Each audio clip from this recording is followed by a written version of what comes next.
There are a number of different ways to zoom in and out of an image as well as to pan around to see different areas of the image in Photoshop.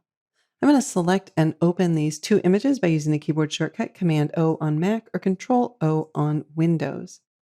Now, in order to select the zoom tool, I can select it from the toolbar or just tap the Z key. Every time I click, Photoshop will zoom in. But if I wanted to zoom out, I could either select the zoom out tool in the options bar or just hold down the option key on Mac or the alt key on Windows and click to zoom out. Now, if I click and hold, I'll continuously zoom in. And if you go far enough, you actually get this pixel grid overlay. This is called animated zoom. If I want to zoom very quickly, I can click and drag either left or right, and this is called scrubby zoom. If you don't like this, you can always uncheck the option in the options bar.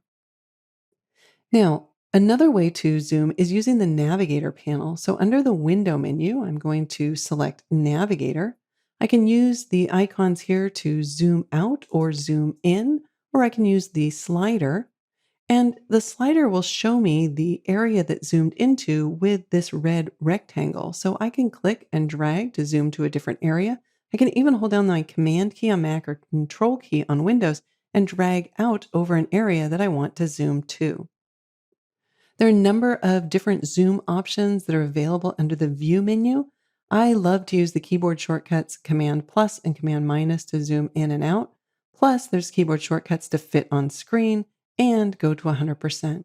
So with these shortcuts, I can simply use Command plus to zoom in, Command minus to zoom out, and then Command 1 to zoom to 100%, and Command 0 in order to fit on screen. Now, the image might look a little bit jaggy depending on the zoom percentage, and that just depends on the size of the file and the resolution of the monitor. Now, we can manually enter in a number here in the lower left, or I can just use Command plus or Command minus until I no longer see those jaggies. All right, when I want to move around the image area, it's easy to do so by using the hand tool. I can tap the H key or select the hand tool from the toolbar and then click and drag. Now, if I click and drag and I continue to hold my mouse down, we get this ability to pan. But if you have to pan over a long distance, it might be easier to use flick panning, which is done by using a click and drag and then letting go. And you can see it slowly stops panning. But it's up to you. If you don't like that, you can just click and drag and keep the mouse down so that it doesn't flick pan. All right, if you have another tool selected, like the Move tool, you can hold down the space bar to temporarily access the hand tool. If you continue holding down the space bar and you add the Command key, you can zoom in, or add the Option key and you can zoom out. Now, if we're working with multiple images, I can choose Window, Arrange, and then tile all of my open documents. And to zoom multiple documents at once, I can tap Z to select the Zoom tool and then choose to zoom all windows. Now, when I click, all windows will zoom in. If I hold down the Option key, they'll all zoom out.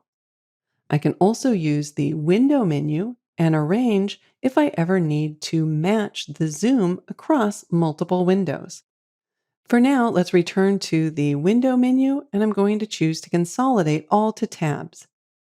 Photoshop has a number of different ways to display images in the interface called screen modes, and we can access them underneath the View menu under Screen Mode, or we can click on this icon here in the toolbar or use the keyboard shortcut F to toggle through them. I'll tap F once and you'll notice that I no longer have the scroll bars on either side of the image.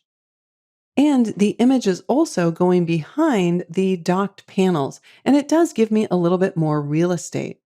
Now, if I press F again, I'll go to full screen mode without menu bar, which is excellent for presentations. Now, if you're in full screen mode without the menu bar, you can still show all of your panels and your tools by tapping the Tab key. Tap them again will hide them, or you can position your cursor next to the edge of the monitor and they'll pop up. And then when you move your cursor away, they'll go ahead and hide themselves automatically. Now I can tap F to continue cycling back to the normal screen mode, or I can tap the Escape key to get out of full screen mode, and I'll tap the Tab key in order to get back my panels.